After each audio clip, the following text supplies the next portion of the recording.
Good afternoon. It's Wednesday, the 5th of April, 2023, just after 1 o'clock. Welcome to UK Column News. Your host today, Mike Robinson, myself, Brian Gerrish.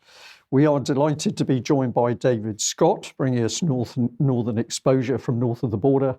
And we're also joined by our nursing correspondent, Debi Evans. Plus, we have two very interesting guests with us today.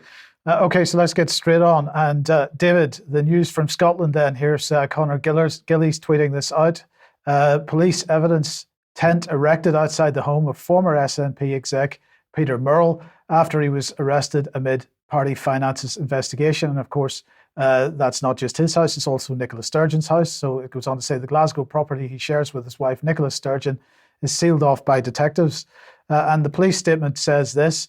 A 58-year-old man was today, Wednesday, 5th of April 2023, being arrested as a suspect in connection with the ongoing investigation into the funding and finances of the Scottish National Party. The man in custody is in custody and is being questioned by Police Scotland detectives. Officers are also carrying out searches at a number of addresses as part of the investigation. A report will be sent to the Crown Office and Procurator Fiscal Service. The matter is active for the purposes of contempt of court, 1981. And the public are therefore advised to exercise caution if discussing this on social media. As the investigation is ongoing, we're unable to comment further. So in light of that threat from the police, what can you tell us?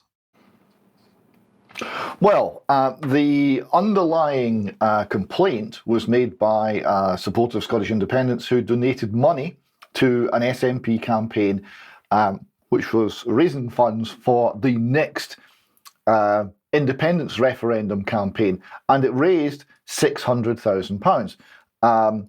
This gentleman felt that the fundraising campaign was very clear and that the money was ring-fenced raised specifically for and ring-fenced for the next independence referendum campaign, which obviously did not happen or has not yet happened.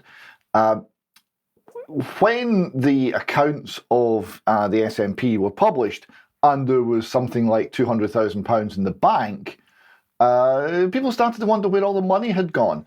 And at least one gentleman put in a formal complaint to the police. This was widely mocked on social media and elsewhere by the supporters, by the, shall we say, the intellectual bodyguard of the SNP. All the kind of paid public intellectuals in Scotland who support the SNP were ridiculing this complaint. Well, it's now gone to the point where there's been an arrest of the former chief executive of the party, Peter Murrell, husband of Nicola Sturgeon.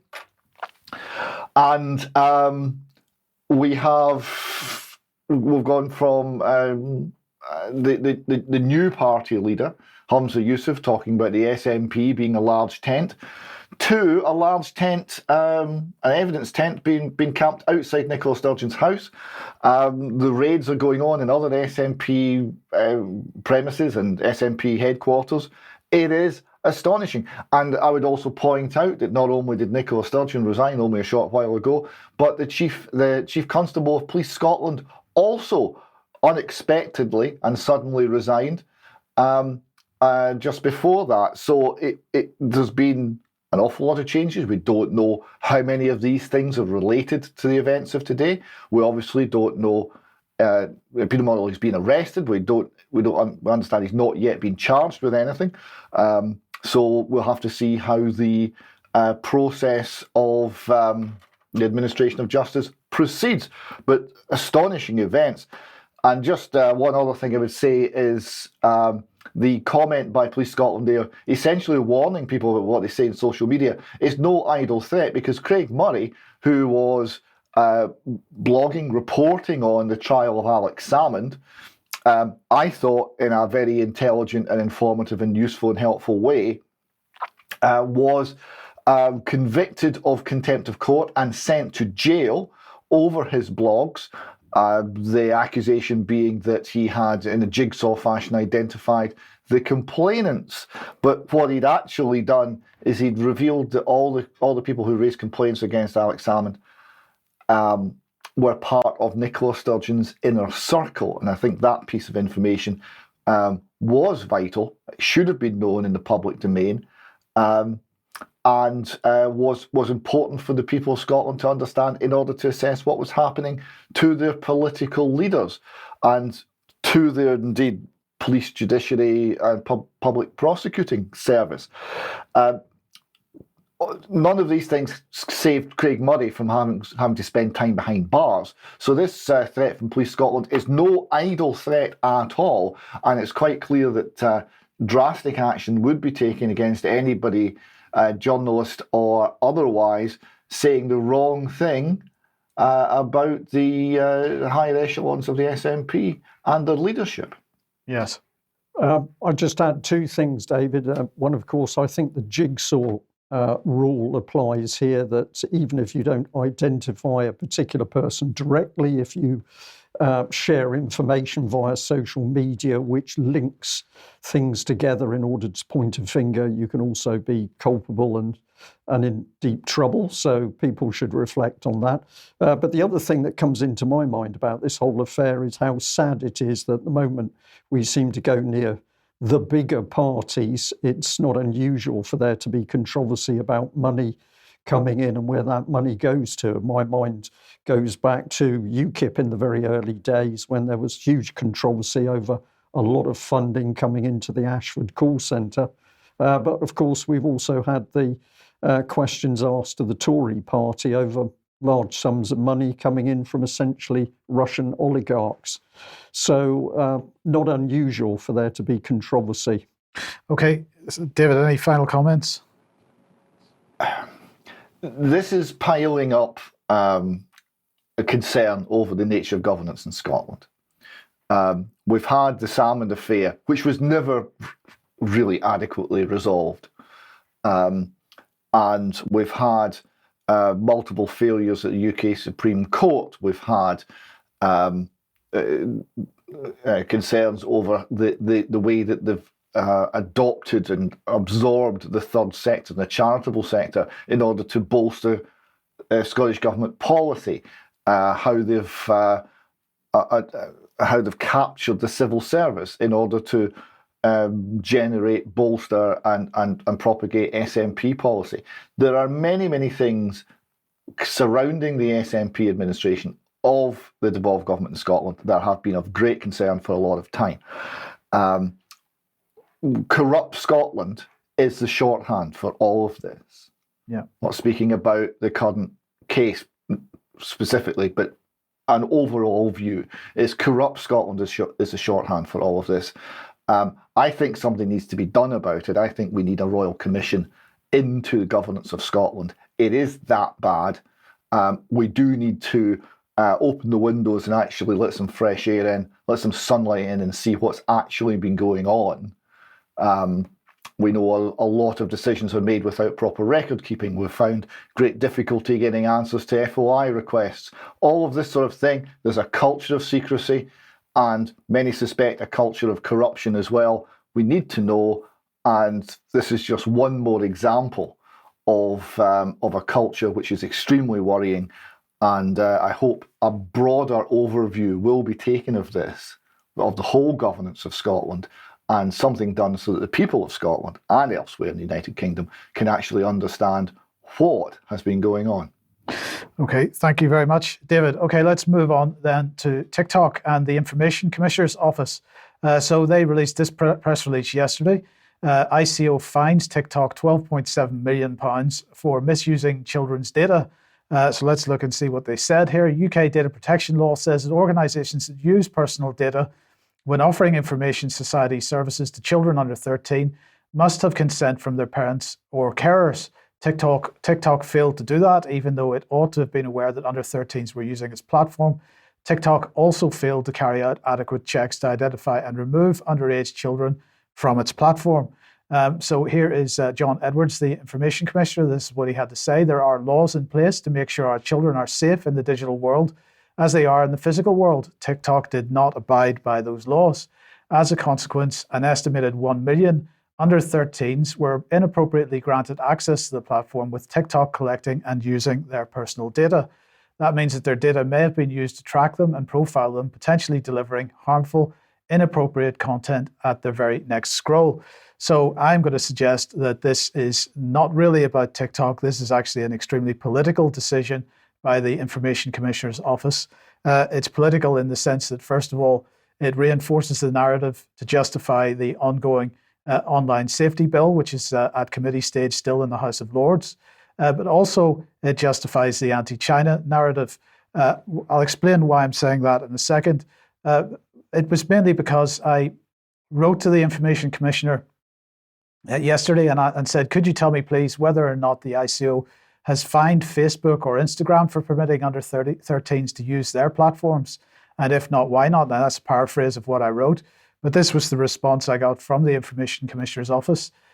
So since the conclusion of our investigation into TikTok, they said, we published our children's code to help protect children in the digital world. It's a statutory code of practice aimed at online services such as apps, gaming platforms, and web and social media sites that are likely to be accessed by children. We've seen visible behavior change from companies since the Children's Code entered into force. Some of the changes we've seen are from companies include, one example, Google turned off ads for under 18s. Instagram and Epic Games are making improvements to parental controls.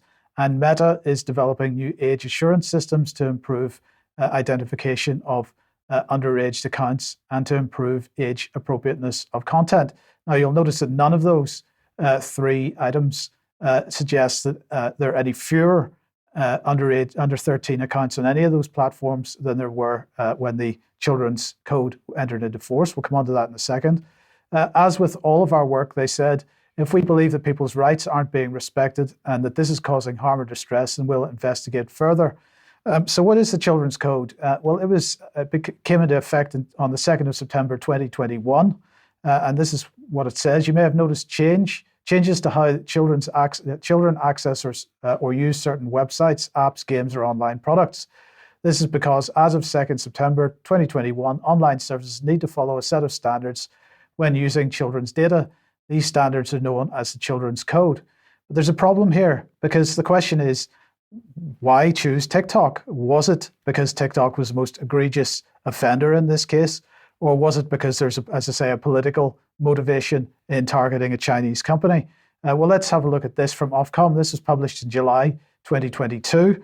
And in this report, entitled Children's Online User Ages Quantitative Research Study, they say for children aged 8 to 12 who used social media, the proportions with their own profile were 79% amongst Snapchat users, 72% for Facebook users, around 2/3 for TikTok, Instagram, Twitter, and 43% for YouTube. And so the key point here is, Brian, very interested in your thoughts on this, because it seems clear to me that TikTok was targeted because TikTok appears right in the middle of that. Snapchat and Facebook way out on front with under 13s using their platforms, where their data is being hoovered up and being used for whatever purposes Snapchat and Facebook use them for. And I didn't see Facebook's, although Meta, according to the Information Commissioner, is doing something about this, is doing it very, very slowly, and it's not simply identifying accounts belonging to 13-year-olds and younger and removing them from their platforms, even though it should be. So, I'm interested in what you think.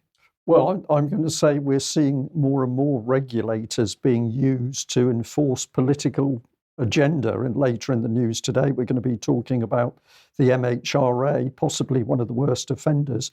But the idea that the TikTok is being deliberately targeted for a political reason rather than to protect children, I think is a perfectly reasonable starting place. And it'll be interesting to see what the Information Commissioner comes back with on it. So where does that take us? Well, if we can't protect children's safety online, can we protect it in the real world? And I think we're going to suggest not. So, Debbie, over to you. This is another incredible article from the Daily Mail. Well, I mean, I just don't know how much worse it has to get, really. I mean, with all of this drag agenda, and now we've got children learning the art. Apparently, there's an art of drag.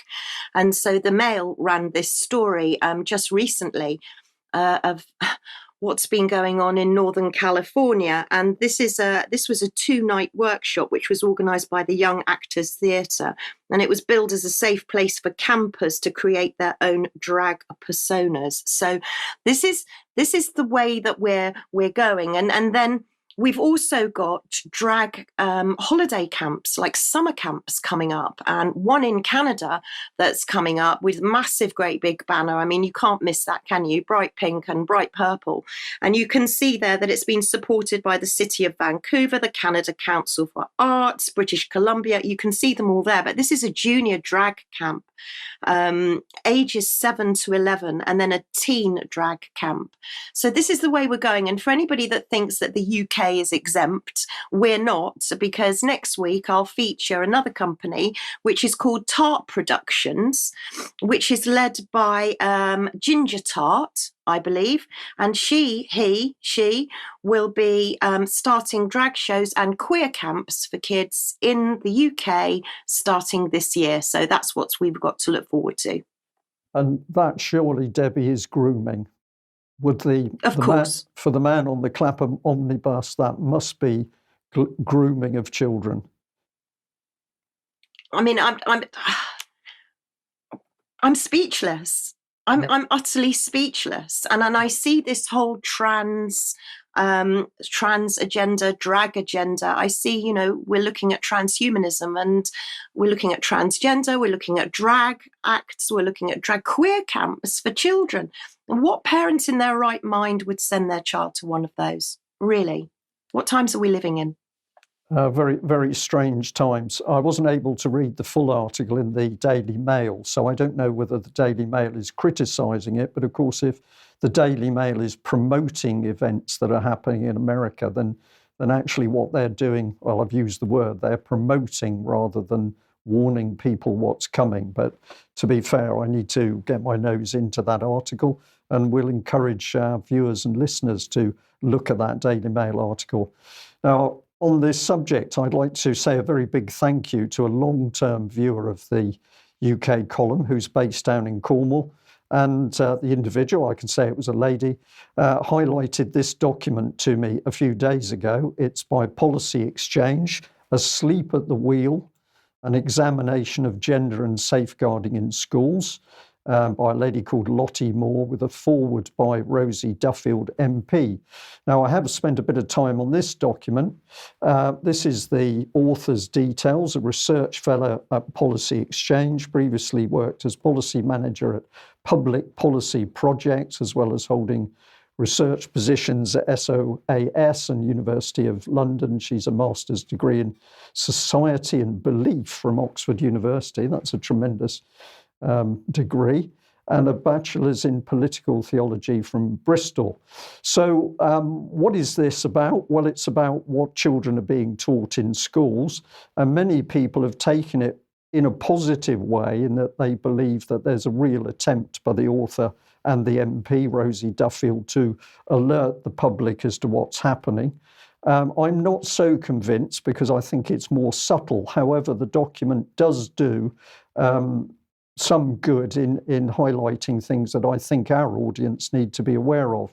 Now, I've just pulled this out from the middle, but they're talking about Stonewall.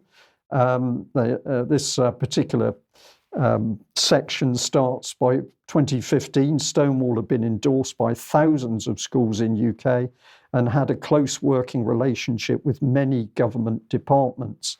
Having been vetted and cleared under a very different aim, there was little to stop their new agenda being adopted in a vast network of schools, academy trusts and councils, despite having undergone a fundamental change of strategy.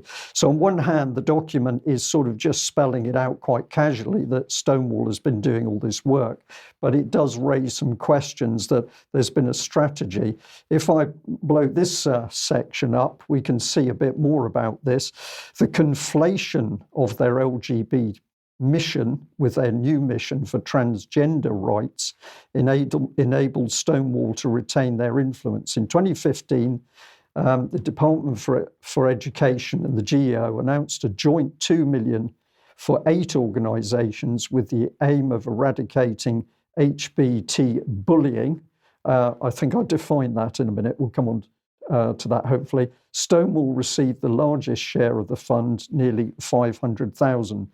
So we're just put in here their new mission. Well, who are they? Who are these people that have been allowed to come into schools to tell children what they think our children should know? This is the meat of the problem. But let's bring in this graph, also from the document. It says 52% of schools stated that they'd used a provider, charity or commercial organisation to provide lessons or resources on gender identity. So what sort of things does the document highlight coming into the school? Well, here in section 7, how are schools dealing with this issue? Terms to avoid: transgendered, biologically male, female. These terms oversimplify a complex subject. Now, if you really think about what's going on here, there's some very dangerous stuff being put in front of children. Sexual and gender identities and a whole list of things. Children should be able, according to the people who produced this table, children should be able to define at least 5 gender identities. So this is, in my view, this is programming of children to take them in a particular direction, and this document is highlighting how it's being done. Here's the gender-bred person, gender identity, gender expression, and I'll leave people to freeze the screen and have a look at it. But of course, we can be sure that children are not being told that life is as simple as men and women in a happy relationship to produce more children. So here's the cover for that document again. Now, the sharp-eyed UK column viewer noticed that there was this particular reference in the document itself. And this is coming on to transgender guidance, which is being used in Cornwall. And if we go to that actual document itself, here it is, Schools Transgender Guidance. The editor's names there, Steve Cannon from the Intercom Trust, and Devon and Cornwall Police. And I found this very, very interesting, because you say, well, we've got a charity, what restrictions have we got on that charity, and the police deciding what's going to be taught in schools. But if you do notice at the bottom, we've also got Cornwall County Council logo, or Cornwall Council as it's known now, on the right. But it appears that the editors do not include Cornwall Council themselves. If we look at the introduction, the purpose of this guidance is to deeper embed good practice in the field of transgender work in schools and colleges and minimise distress and disruption to pupils, students and colleges. But in fact, if you look at how this is being created, it is an agenda. It's not good guidance. This is a proactive agenda to push the trans agenda. Here are the signatories, and we've got Trevor Doughty, Director of Children's Schools and Families in Cornwall Council. We've got the Intercom Trust, which we can highlight for you here, Dr. Michael Halls. And we've got Assistant Chief Constable Sharon Taylor from Devon and Cornwall Police. I find this a very sinister range of people who are able to get into schools and in front of our children without parents really being aware of what's happening. But if we look at the Intercom Trust and encourage people to go and look at their website, Together We Are Stronger. This is effectively a lobbying organisation. It's a community-led charity that aims to build a southwest region where people are treated with respect, celebrated, and where vibrant LGBT plus communities live with real equality. So this is not a balanced agenda. This is a very biased agenda in favour of the LGBT communities. But of course, this isn't really declared in the document, which is talking about balance in putting things across. If we look at some of the people involved, this is the chair, pronouns he, him, his. And interestingly, if you look through his CV, he's talking about all sorts of roles with the Gay Police Association, Cornwall Race Equality Council, Cornwall Equality and Diversity, LGBTQ Youth Cornwall. So this man heavily involved in what would appear to be positive steps to put across this particular agenda, but the public largely, parents largely aware. And if we introduce another gentleman here, Adam, pronouns they, them, theirs, but we've got a psychoanalytic psychotherapist in private practice, particularly interested in queerness and the alienating structure of a normative society. My question would be, is that gentleman's particular personal and professional interests, are those the interests that are actually being put in front of children in order to get children to engage in those same interests? Debi, I'm watching your face as I'm speaking. Would you like to just comment on that one briefly? I mean, where to start? I mean, the first thing I'll say is that the first name that popped up at me straight away was Trevor Doughty. I've got personal experience of Trevor Doughty, and I know of children in Cornwall that have been physically and mentally abused under the care or the supervision on Trevor Doughty's watch. He was shipped in from another area and he was head of children's services for quite a long time. So the minute I saw that name, Brian, alarm bells were ringing in my head, like big alarm bells. And it's very concerning for everyone, specifically here in Cornwall, because this is happening right now. And do parents know what's happening to their children when they leave them at the school gate? Because once they're in school, you've got no control or even knowledge half the time of what your children are being taught. So, yeah, quite a lot to say on that. But Trevor Doughty, red alarm, big red flags. Okay, thank you very much for that. Okay, if you like what the UK Column does, you'd like to support us, please head over to community.ukcolumn.org. There are options to help us out there, and that would be very much appreciated. You can pick something up at the UK Column shop. But please do share material on the various platforms, including ukcolumn.org and ukcolumnextracts.co.uk. A further reminder that on Sunday, the 23rd of April, the Alternative View team are running a virtual event, which we're helping them stream, and that is about smart cities and the surveillance agenda. Pippa King, John Kitson, Mark Anderson, David Devine speaking at that. Very well worth attending. And a lot of work by the AV team, Ian Crane's original team, in order to get AV up and producing the live events. And of course, the first day event in October later this year. And a reminder that the No to Ultra Low Emission Zones, No to ULEZ event taking place in Trafalgar Square on Saturday, the 15th of April. That starts at 12 p.m. Trafalgar Square. Get along to that if you possibly can. Okay, and Debi, I think you've got a little advert for your blog here. Oh, just a quick advert. Yes, thank you, Brian, for my blog. Yes, we're into the age of prosthetics, everyone. So if you want to know, or you want to know how to get your third thumb, no, I'm really not joking, do have a look at my blog, because that's coming up. And the cost to dye, it's very, very expensive to dye these days. So if you want to know that, that's in my blog. And also tomorrow we'll be screening an interview that I did with Jenna Platt, the amazing nurse that walks and talks from Stoke. And it was a meeting of minds. It was her nursing and my nursing back in my day. And it was an amazing interview. And I think actually between us, we can probably put everything to rights. So please watch out for that interview tomorrow at 1 o'clock. Tomorrow at 1 o'clock, ukcolumn.org/live. Well, Brian, another event? Well, this was sent in to us very timely. It's No to 15-Minute Cities. Debbie Hicks, Piers Corbyn and Jonathan Tilt. Jonathan recently interviewed from the Vote Freedom Project.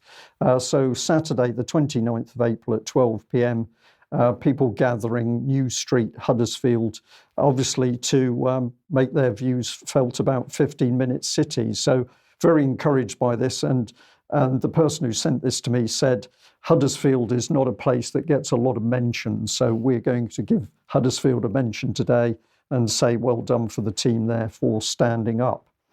Now, Debi, it's over to you. And we've got a guest today.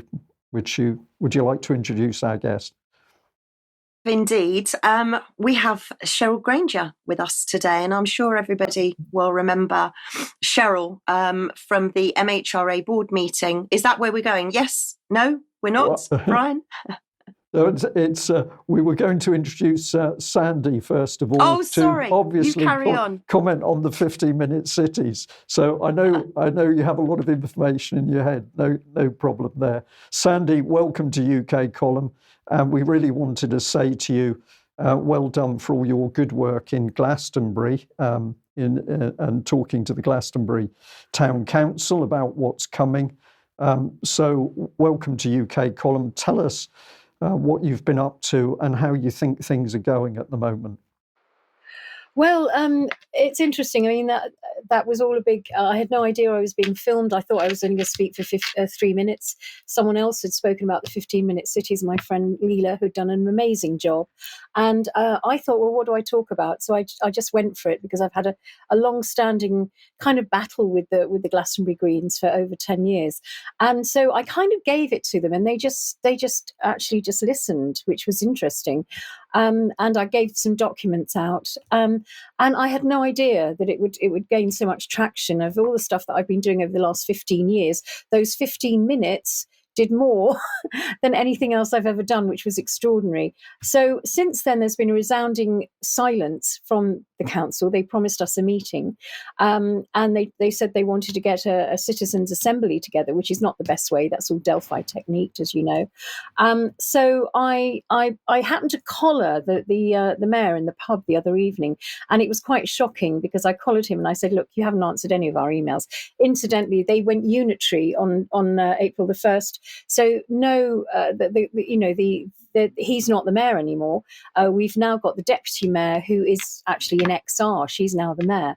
And nobody's answered any of the emails that any of us have sent. So I collared him in the pub and I said, "You haven't answered any of your emails." And he said, No, I haven't looked at my emails because I'm in a new relationship and I'm all loved up. And I said, "Look, never mind about that. This is important. We're at war here." And he said, "Well, actually, I don't understand." He said, "I don't understand all this thing about 15-minute cities because they haven't even rolled it out." And I looked at him blankly and I said, "Well, hang on a minute. What about the trialing it in Oxford, Cambridge, Canterbury, other places? It's caused devastation." And it's really good that we know about this and we talk about this. And he just looked blankly. He said, "I didn't know that. I didn't know it was being trialled." And I said, "Well, people have died in ambulances trying to get through to hospitals. People's livelihoods have been devastated." And he just didn't have a clue, and basically then had a go at me saying that I had created him to receive hate mail in his inbox because I've divided the town. Apparently, I've made and I said, "No, people have just woken up. I had no idea 200 people would turn up at the council chamber because people are worried about this." And he just batted it off, saying I was creating fear. And I just said, "This is rubbish. People are just waking up, and you need to play catch up. All of you need to play catch up." Anyway, the result of it is that I've got involved with a really amazing grassroots organisation called ukcitizen.org, and we're creating packs, legal packs, everything to challenge net zero in every town council in this country. And so those packs should be ready by tomorrow. I've got to work a bit more on it today. We've got this wonderful lawyer called Jane Lord. She's in California, but she lives in Yorkshire. She's helping create the legal side of things. We're going into the whole lie that we've been told on climate change, and we're going to present these packs to every town council in the UK. Whether I know that democracy is dead, but if people get behind this, we and really since we've advertised this, it's gone viral, and there's people popping up all over the country saying, "We want to get involved. We want to address our town councils," and that can be only a good thing. We need numbers. Numbers will win this. So that's kind of the down. Sandy, thank you very much for that. Can I just ask, any interest from local media as to what's been going on? Has anybody come to speak to you? Or? So No, not at all. The planters was something that came up in the town council meeting because the mayor and the council approved these massive planters last year that appeared in the town. We all knew what they were for, because we're clued up. We thought these are barriers to stop the roads, to block the roads. And of course, we did bring it up in that council meeting. And the mayor was so funny. He said, I had no idea. It was a big shock to me when they turned up. They were too big. And we said, but you saw the drawings, you paid for them. You must have known how big they were. We actually decided that we weren't having them in the high street, that they had to be put in the car park. And they are still there. And we've asked for them to be removed. They haven't been removed yet. But we've said they're ugly, they're an eyesore, they're massive, and we don't really want them. And they paid a lot of money to have them made. The councils are making these decisions. They declared a climate emergency without recourse to us. All their net zero policies are no recourse to the people. We need to challenge this. All of us need to challenge this, and we need that in numbers. We need people to turn up at town halls and just say, we didn't agree to this. We have evidence to prove that it's actually not. It's going to destroy businesses and everything around us. So this is really what our mission is at the moment. Yeah. Okay, and we know there is an effect. Thetford is another place. We've just mentioned Huddersfield. So it is extremely interesting that the public does appear to be engaging with this particular subject, 15-minute cities, in a way that we haven't seen them engage with what we might think are other very important subjects. So this has got to be good, and it must be good that people are able to get the facts as to what's happening before they go and speak to their local councils. Would you like to suggest anything to the UK column audience? Things they could do, or things you'd recommend they do or don't do? Do go on to ukcitizen.org, join up, form a group in your, because it's a whole nationwide. There's different groups all joining ukcitizen.org. These are literally, it is a proper grassroots organisation. It's people with ordinary jobs who are concerned about their cities, who don't like what's happened in all this trial in Canterbury and Oxford, and can see through the nonsense. So yes, those are unbelievable. These are fake trees, apparently, aren't they? these things. The viewers can't see it yet. Well, just before we move on to that, I just wanted to ask you one more thing, Sandy, just for people that don't know, because I'm sure quite a few people don't know. Yeah. You said at the beginning of that Glastonbury had turned into a unitary authority on the 1st of April. Yeah. Can you just let people know what that means? Well, it's all to do with this kind of it's regionalisation. So a lot of the town councils eventually will close. I mean, this is how it's going to be, and they've split up the UK into bigger regions, and they're calling it unitary. It's actually a way of keeping the people further away from the decision making, and this is what they're trying to do. I mean, it's happened all over America, and it really is to try and shut us down and free speech, and to move us away further from the decision making. And they've also got it's all tied up with the covenant of smart city mayors, because really what they really want us all to do is to be in what kind of sort of, I suppose you call it, urban environments. They want us out of the countryside, and they'll figure out ways of doing that. Zoonotic diseases, whatever. We've got silly things coming along the pipeline that we know about, and so really they're trying to move people out of rural areas into urbanized areas where there will be under the smart city mayors who it will be devolving into more power for the smart city, or what they call the metro mayors, and also they've got another lot which are directly elected mayors.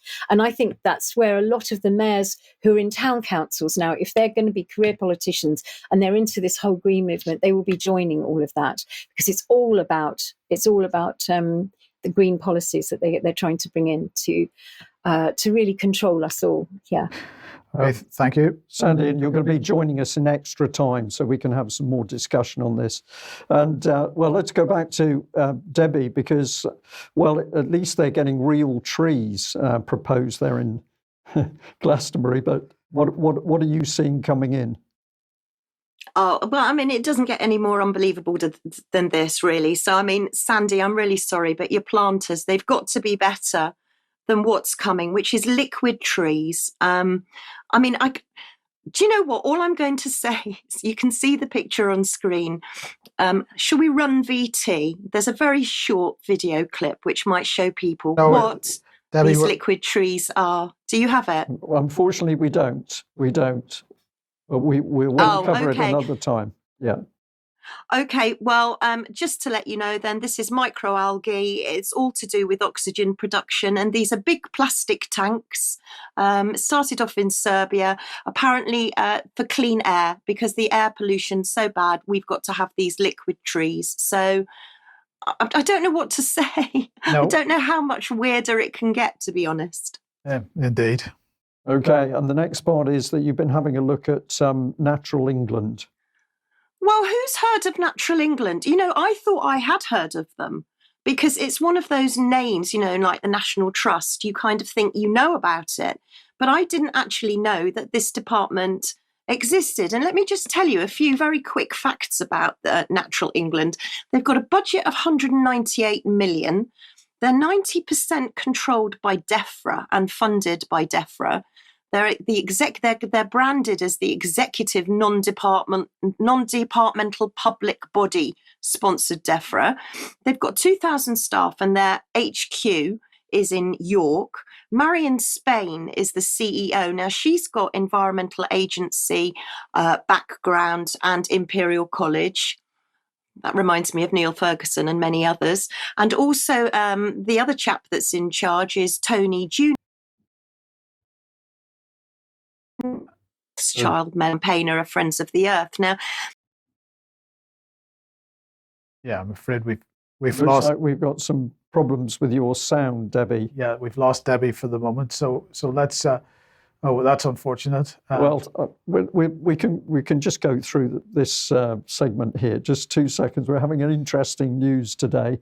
So Debi talking about what's happening with Natural England, but the Guardian here talking about what's happening on Dartmoor. You've mentioned this, Mike, a few days ago, Tory MPs and farmers in a clash with Natural England over Dartmoor sheep. And this seems to be an initiative to actually strip out what is incredibly historic animal husbandry on Dartmoor, the Dartmoor ponies and sheep, and a lot of worry amongst local farmers. I've got another report here from Cornwall Live on this.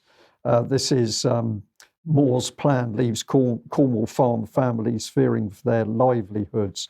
So there's a lot to discuss here, but of course we need to ask, where has this huge organisation come from and what is its real agenda? Have we got you back, Debi? you have. I'm sorry. I'm wondering if I live in Syria. The internet just went down completely, so there was no reception. So I apologise. So no, what I was going to point out really was Natural England. It seems that they're seizing farmland. You know, many farmers, especially in Cornwall and Devon, are saying that Natural England are saying, we're going to seize your farmland. You can't any longer farm it for agricultural purposes because we want to use it for rewilding. So this is just another thing that's coming in that's possibly Sandy's talking about to get us all out of rural areas and to get us into cities. But I'd never heard of Natural England before, but they're a very, very big organisation. One to keep an eye on, I think.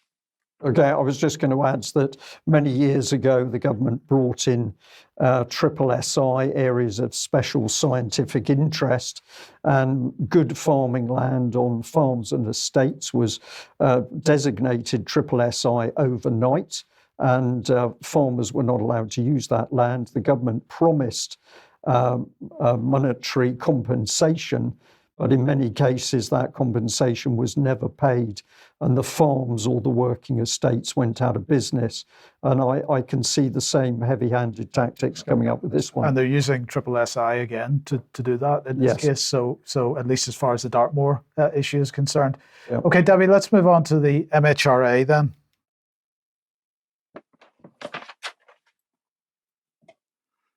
Debbie?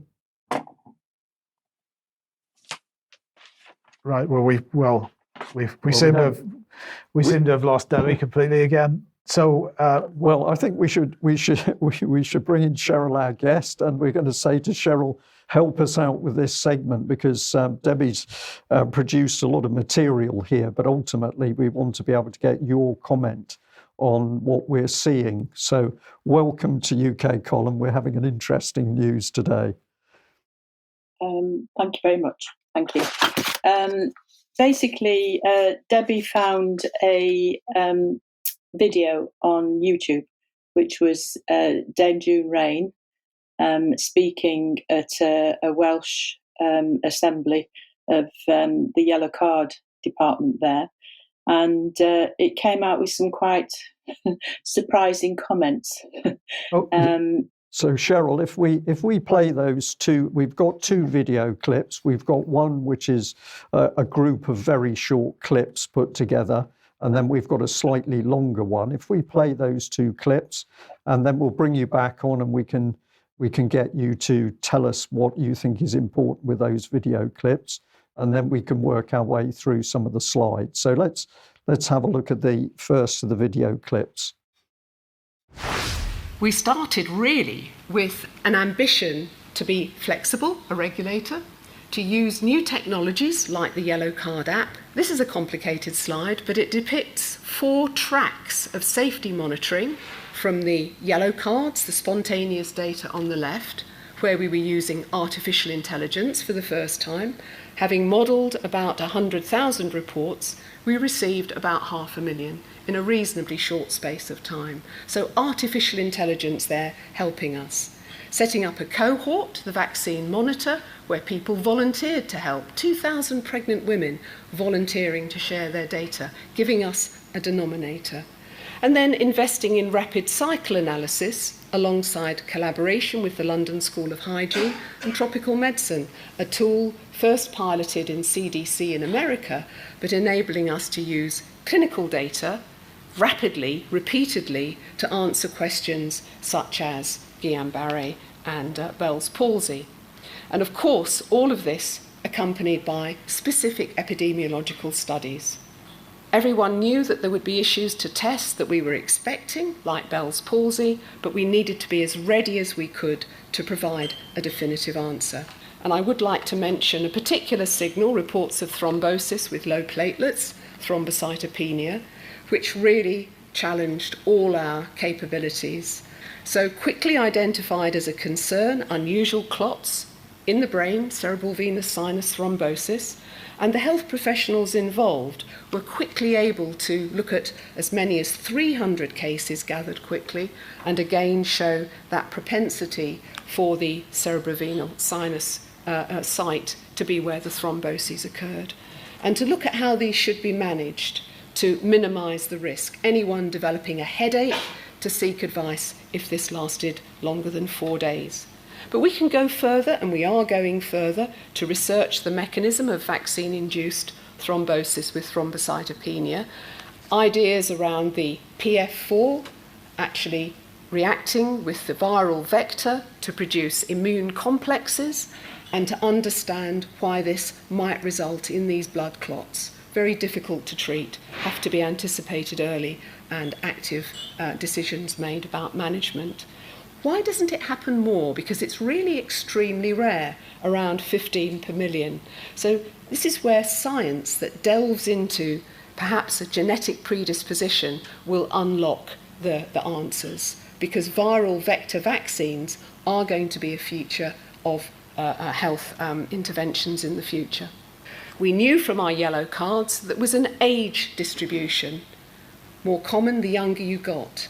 And therefore, how could we convey benefit risk, the balance that matters, for different age groups, and also to take into account how prevalent the disease was, how likely you were to need to go to ITU with an infection.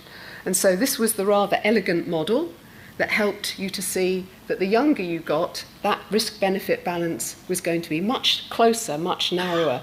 And when the disease actually receded, we were able to raise the age limit under which you would be offered an alternative vaccine.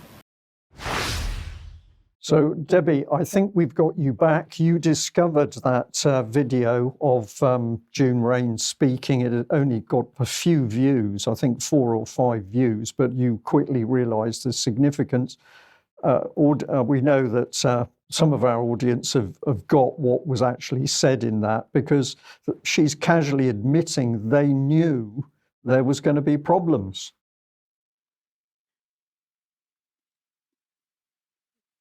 No, we've still got no sound for you, Debi. Let's bring Cheryl in. Cheryl, over to you. It is incredible, this statement by June Rain. Yeah, I mean, she asked the question, what were the learnings from the pandemic for safety monitoring? And she said they learned flexibility. And I just said the answer to that question was they actually failed. The yellow card system, in their eyes, was kind of overwhelming because instead of a modelled 100,000, they received 500,000. But the overall look at the yellow card reports showed that they got more reports from these vaccines than the total on all conventional vaccines over a period of 50 years. That's got to be a signal in itself. The fact that 59 people who died, unfortunately, have had their death certificates stating that it was a vaccine death, and that normally in the past vaccines have been pulled when there's been less than 50 deaths. So these signals kept coming through, and they weren't doing anything about informing the public or considering what to do about the vaccines. The yellow card monitor, one of the things she mentioned was that this is setting up before people were vaccinated to follow them up. There were actually 2,000 pregnant women that were monitored, but we've never seen the results of that. They've never said what happened to those pregnancies. Is it that we haven't seen it because it's the same as what the Pfizer data was actually telling us? But the monitor was dropped after about 7 months, and that was about 15 months ago. And then this information on clinical data and the thrombocytopenia that she mentioned, if you go through to their ecological analysis and look at their database, there are 2 clinical trials on there. There's hardly any information. So it doesn't say much from the for the MHRA's commitment to use population level data to detect a potential safety signal. And then she mentions about the epidemiological analysis, and she talks about this proportional reporting ratio, which is used to compare new and different and unexpected side effects with the vaccines that are already in situ and what kind of side effects you get from them. And the CDC actually used this ratio, and they wouldn't publish the results that they got from it. And they were forced to when a Freedom of Information was sent in from the Epoch Times. Professor Fenton will tell you that there were so many red flags for the COVID vaccines from this report that based on the CDC analysis, they should consider halting the rollout of the vaccines. So the information that they were looking at seemed to be producing results that they either hid from us or they didn't act on. I'm still short of words because I am so amazed at what that lady has said. But the bit that drilled into my head was she was talking about problems with Bell's palsy. She was talking about problems with clotting. And saying, well, this was going to be a problem, but the only way we could deal with it was by I think she used a term like sort of active intervention, but they didn't take any interventions. They didn't do anything. They just allowed the program to run. And as we'll see on screen in a minute, they modelled originally for the yellow card on data for 100,000, and then they received over 500,000. So They knew there was going to be trouble. People were going to be harmed and damaged. They allowed the agenda to continue running. And then they calmly described the results as if real people haven't been harmed. I mean, were you shocked when you saw this? I know you've seen it, and I believe Professor Fenton's also seen this talk. Were you shocked by it? I suppose I've heard us say the same sort of things before through Alison Cave when she answered my question at the MHRA board meeting. They were spouting the same sort of information, but they are basically convinced that their benefit risk ratio is positive and that they basically have everything under control. When they're taking off 300 cases of thrombocytopenia that she mentioned, this is to analyse the patients in terms of their genetics. Yeah. So we've got quite a detailed image here of the yellow card system, and some points have been highlighted in red. So top left, we've got what I've just mentioned, yellow cards modelled on data 100,000, received 500,000. Then they were boasting they were going to use AI to look at the signals. But in the end, we know that they were using human assessors, and they were very short of those people, even though there'd been a massive budget for AI, which you've been able to comment on originally, Mike. And did they actually see any signals that they thought should stop what they were doing? So is that a reasonable summary of that left-hand column? Yeah, I mean, they were about a third their staff down during this period, which they've gone through at board meetings. And when they've been replacing people, they've been inexperienced people. And we have FOIs to say that they don't follow up on yellow card reports. So there's a lot of things that they're supposed to be doing that they seem to profess that they're doing that they're not actually doing. Yes. So if we can bring that table back up on screen, let's just mention the second column there, because this is where the pregnant women get mentioned. Apparently an active surveillance of a specifically identified cohort of 2,000 pregnant women, and they shared their data, giving a denominator. And the question, which is quite rightly here, is where is this data? Has anybody ever seen the data on the pregnant women? I think you're suggesting that you haven't. No, and it's a bit like the VSafe data in the States, which they had to chase the CDC to get released, which they've now got released, and that is a denominator of 10 million. And that shows that the day after a vaccination, 25% of people were incapacitated and 7 to 8% ended up in the ER. So what sort of information did this monitor show on these pregnant women? Right. I'm sorry. Let's finish this. We've got column 3. Stephanie, if we can pop that one back again. So rapid cycle analysis using clinical data rapidly, repeatedly to ask questions, e.g. Guillain-Barré syndrome and there's the Bell's palsy. Well, UK column knows from very early on there were significant problems with the Guillain-Barré syndrome, because Nicola told us the tragic story of the damage her husband had suffered, and as a result of putting that testimony out, we were banned from YouTube. So somebody was very keen to keep that out of the public eye. But we now know, because June Rain is saying it herself, well, they really expected to see these adverse reactions. And then the final column here, if we go down through it, the statistics that come out is that one death has occurred every 64,197 doses, and one significant adverse effect every 426 doses. This should have stopped the program, surely. Well, that is my data that I used in the board meeting, but they don't seem to come out with those sorts of figures. They don't seem to have any concern on it at all.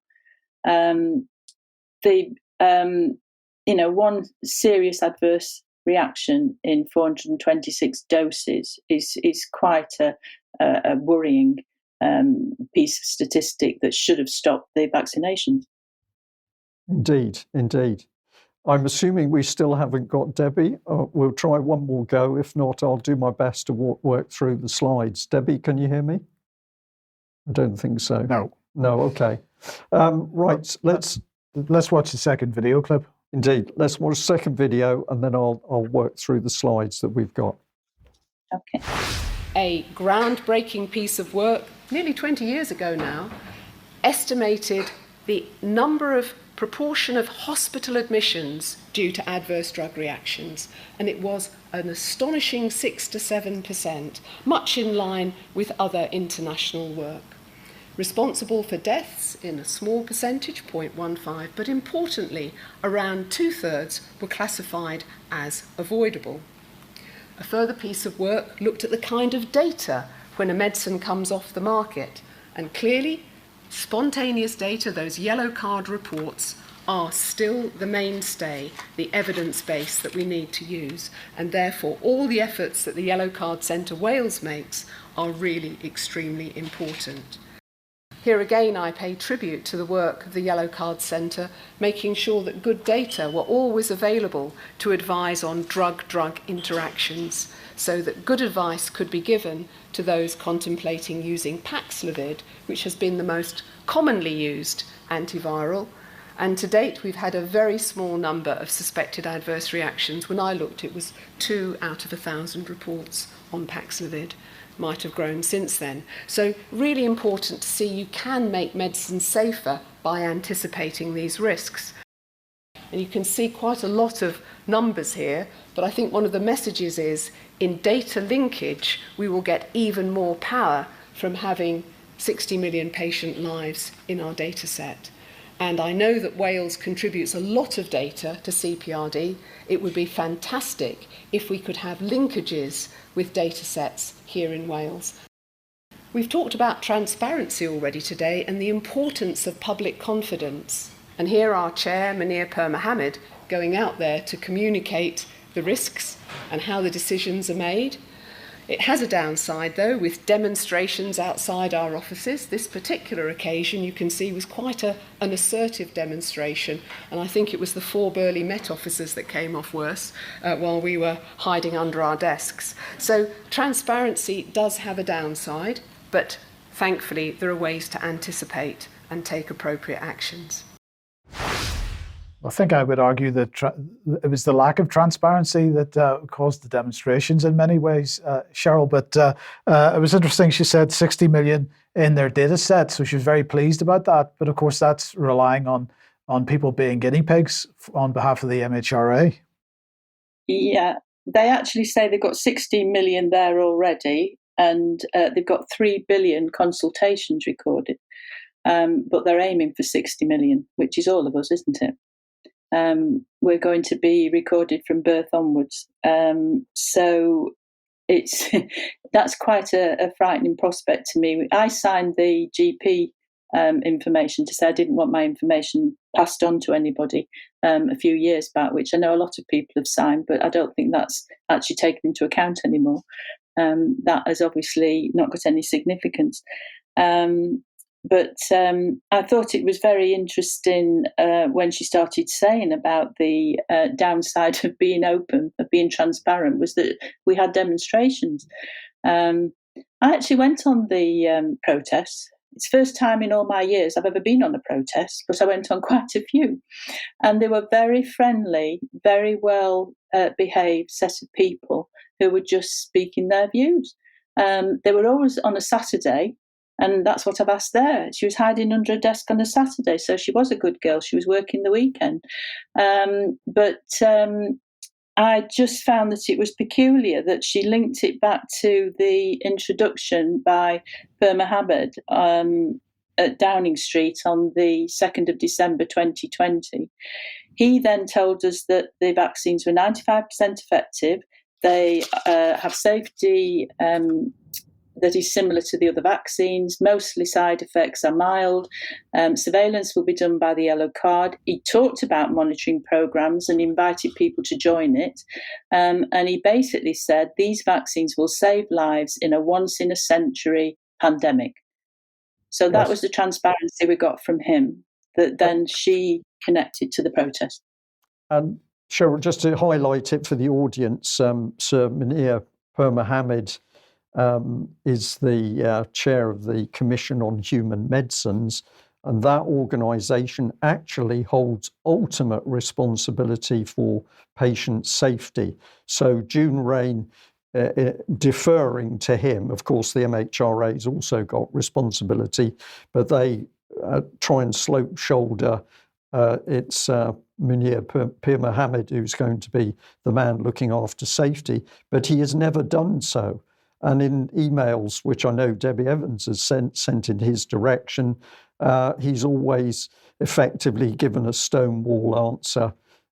They have not addressed patient safety, and they are not addressing the people who are damaged by the vaccines, who are suffering today. I can make a link between what Debbie talked about a few weeks ago when she was talking about the Health Select Committee Report 4 back to 2004-5, which was looking at the influence of the pharmaceutical industry and the MHRA in particular.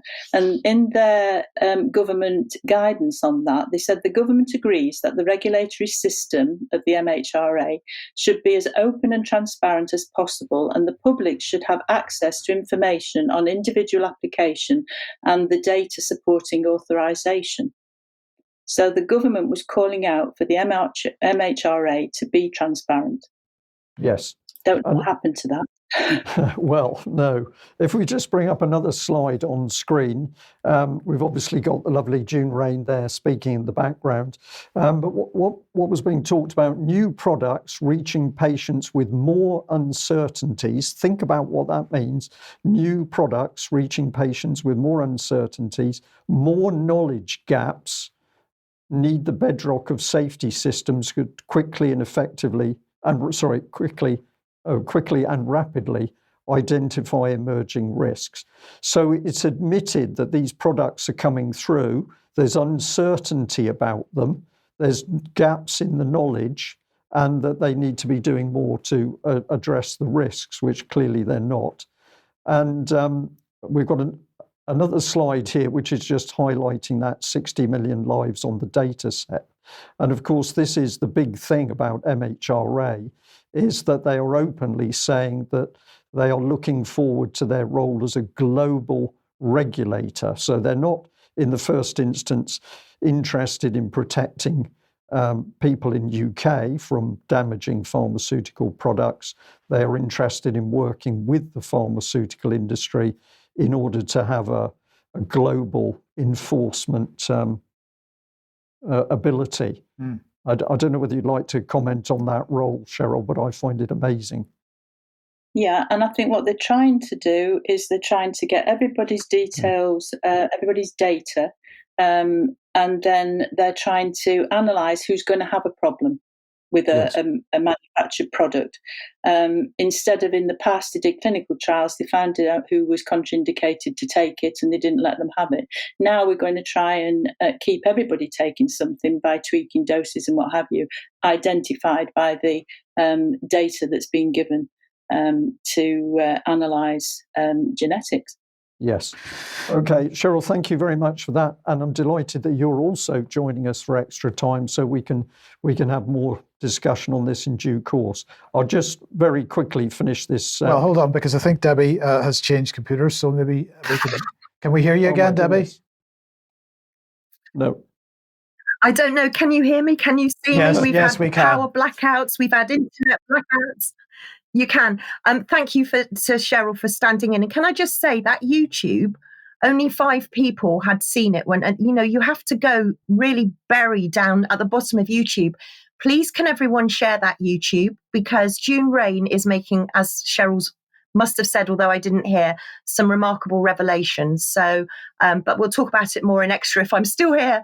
But onto the NHS quickly. COVID is still very much part of the agenda. Please don't think that it's gone away, because it hasn't. So they're rolling out the new spring boosters now for everyone over age 75, those that are immunosuppressed, and even they're calling them vulnerable adults. So these are the spring boosters that are rolling on ahead. But I'm glad to see that the Express is still highlighting vaccine injuries. But they're highlighting vaccine injuries also for another reason, and that's because people with vaccine injuries have only got 3 years to make a claim. Many of the those that are injured are running out of time to claim. Many of them were injected a couple of years ago, so they've only got maybe 6 months or up to a year to claim. But the Express are highlighting that, so I'm glad to see that the Express are doing it.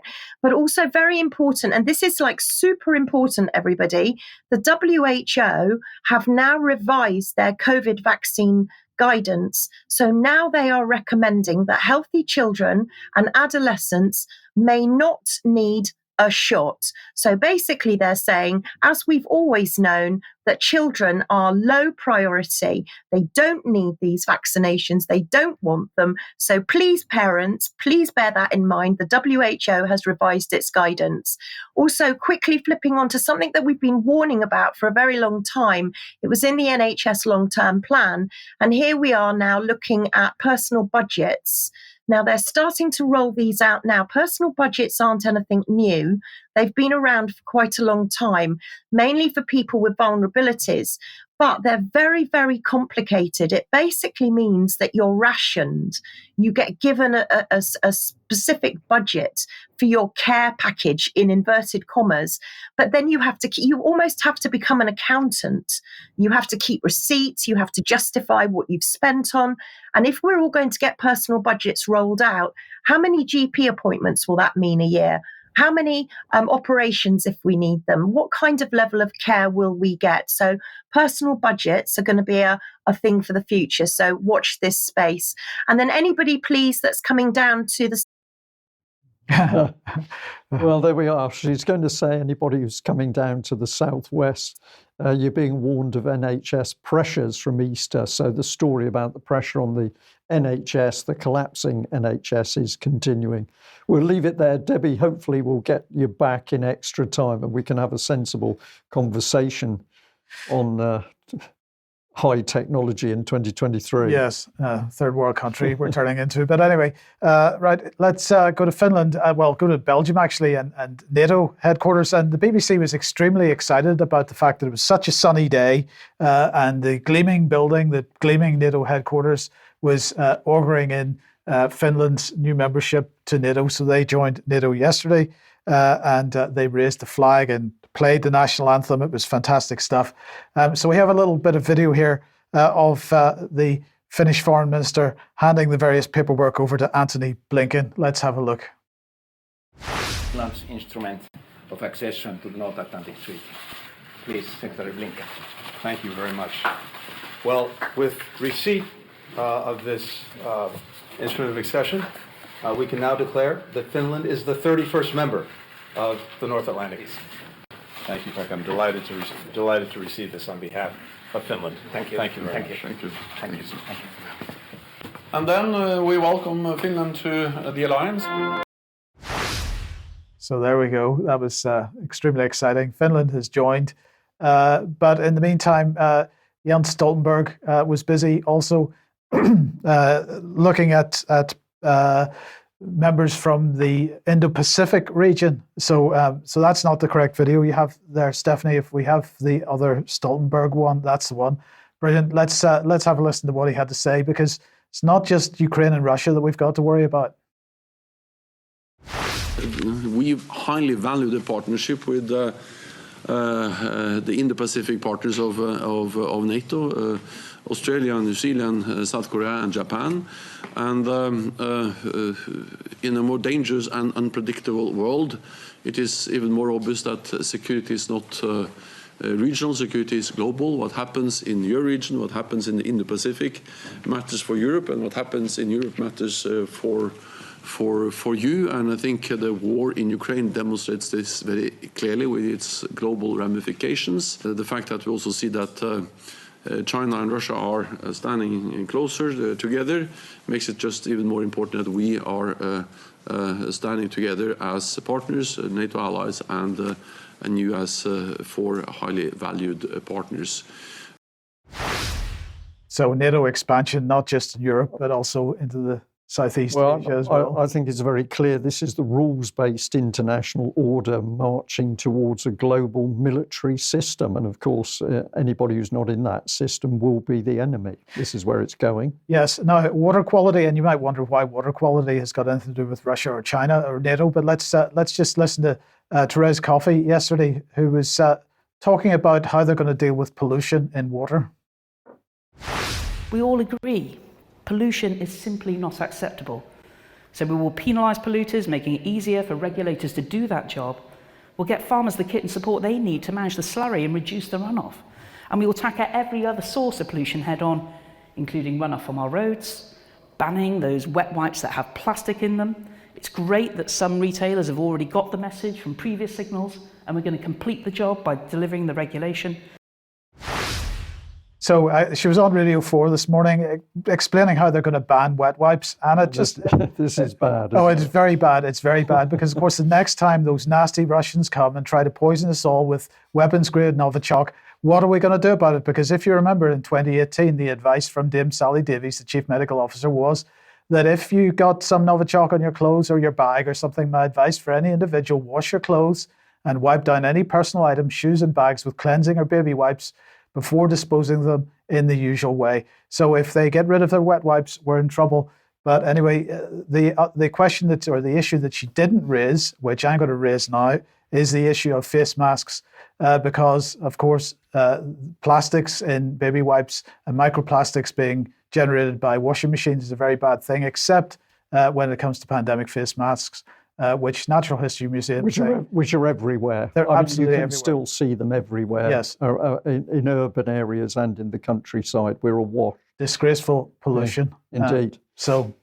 Right. Well, if that's not bad enough, I'm afraid we've got to give a health warning to our viewers now, because I am going to bring Tony Blair on screen. And this is a little story that's been happening in the background, and we haven't really paid much attention to it until today, but this is the London Insider. Tony Blair told to disappear quietly amid World Economic Forum links. The World Economic Forum should separate themselves from Mr. Blair if it wants to maintain some type of credibility, according to Tory MP Lee Anderson. So we're going to call it the political rumour mill, but we were very interested in where we've been hearing this story, where it's come from. The suggestion is that he could be in the running to take over from Klaus Schwab. I'm sure this will fill most of our viewers with complete horror, but it's fascinating to watch this. Some details on this little story.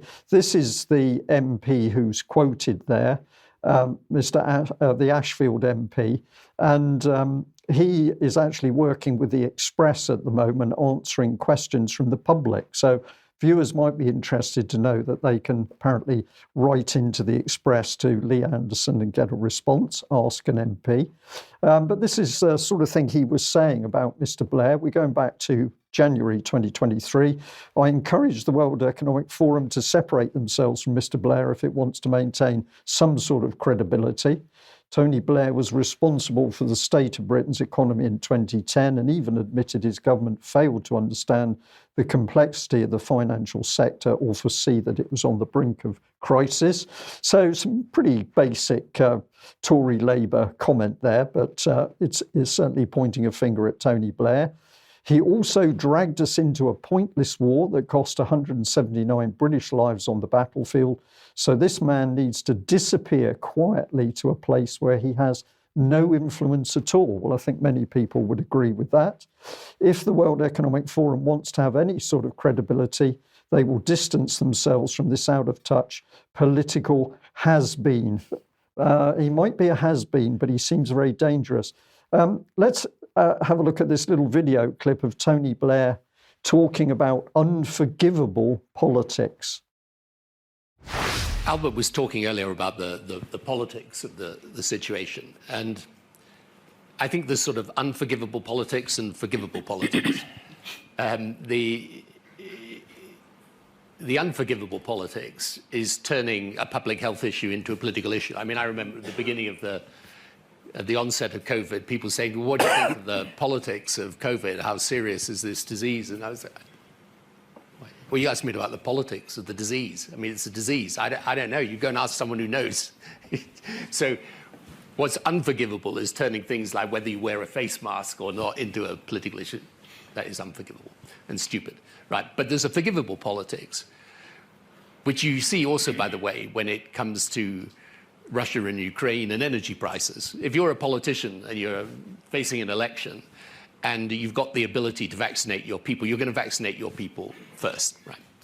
So the question really is, how do you create a situation in which that more forgivable political anxiety is dealt with by a plan that allows you now to work on what are the elements you're going to need in order for this to be dealt with in the future equitably and properly. So lying in order to create a war and killing thousands of people, damaging the lives of millions of people, this is not a problem. But make sure you get the vaccination and the COVID-19 policy in. Well, that's one face of Tony Blair. Let's just go back a little bit and have a look at him defending the World Economic Forum.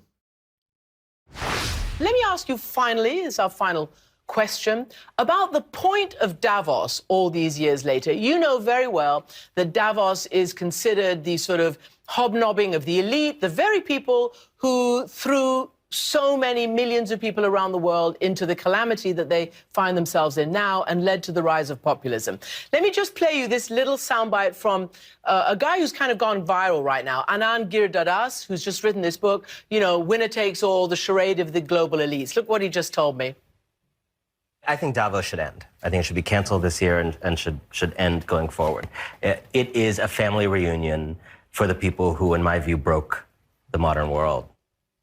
I mean, you can't argue with that, right? I can. Look, it's the easiest line in the world to make, by the way. You know, I tell you what I do when I come to Davos. So later today, I'll be meeting 3 of my presidents from Africa. I don't think they broke the economic system. I'll be meeting a whole lot of people from multilateral institutions who work in the developing world. I'm here because my institute, which is a not-for-profit institute, works in some of the poorest parts of the world trying to help them. And, you know, to be fair, the people who come here, they're discussing serious issues. So it's the easiest play in the world. Say, oh, you know, all these people are coming along here, the global elite and so on.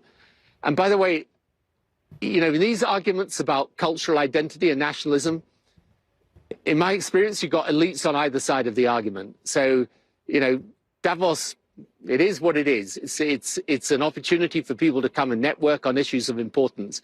And, you know, some people, you know, may come here who are billionaires from different parts of the world, but other people come because some of the issues that they're discussing here are important. So Tony Blair in that clip, but of course Keir Starmer also believes the same. Why should we be paying attention to the World Economic Forum and Tony Blair's involvement in it, if indeed that's going to happen? Let's just, beg your pardon, let's just jump back to this. This is June 2020, The Guardian reporting Prince Charles, but pandemic is chance to reset the global economy. And if we put in a bit of detail there, it says that the coronavirus crisis represents an opportunity to reset the global economy and prioritise sustainable development without further damaging the planet. So this is Prince Charles at the World Economic Forum. And I just want to highlight here that he was emphasising that it was the private sector that would be the engine of so-called recovery. So in bed with Schwab, but is the king now loyal to the British nation or the globalists in the World Economic Forum? And I would say pretty strongly it's the latter. Well, indeed, because, his son has just decided that one young global leader is going to be given a new job. So let's bring her on screen. Jacinda Ardern has joined the Earthshot Prize. We're delighted to welcome Jacinda Ardern to the Earthshot Prize Board of Trustees. Her lifelong commitment to sustainable development and climate action aligned powerfully with our ambition to protect and restore our planet by 2030. We're honoured that she joins us in this new role. And of course, at the end of last year, she did give a speech at the Earthshot Prize. If anybody can tolerate it, it's available on YouTube. I don't recommend it. Do you think she'll be on about 30,000 a year? I think you haven't got enough zeros on that, perhaps. Okay, well, it's a clown world, but it's a serious one. We'll end with a little meme, which I think Debi came up with. It's pretty straightforward. We've got a little Easter duckling. Why did the Easter bunny fire the duck? He kept quacking all the eggs, which is a bit, yes, okay. And then we've got our old friend Joe, creepy Joe Biden, and we've got Easter eggs in the background, but he's saying Merry Christmas, everybody. Yes. So the caption there from Debi is one already locked up, one needs locking up. I think we better leave it there. We're going to say a very big thank you. David will be with us shortly in extra time, but David Scott and Debi and our two guests, Cheryl and Sandy, who will also be coming into extra time. So if you're a signed up member with UK Column, join us for extra time. But I think we're going to have a very, very interesting discussion. Lastly, a big thank you. Couple of days ago, we showed flowers that have been sent through to UK Column. That was truly lovely. Well, we've also received Devon Heaven, which has come all the way. I have to put my glasses on here. It's come all the way really from down under. So Julia and Christian, thank you very much for sending us a very delicious, do we admit what it is, Mike? Oh, cream teas. Scones. Jam and cream for a traditional Devon clotted cream. The arguments tea. in the UK Columns office this morning about whether the cream or the jam goes on first, of course. Which we're not going to get involved in. No, we'll keep that for extra too. Just a quick reminder, no news on Friday or Monday, but we will be playing out some videos that you haven't seen before in the normal live stream slot, so do watch those. Okay, join us in a few minutes' time for UK Column Extra. Thank you. Bye-bye.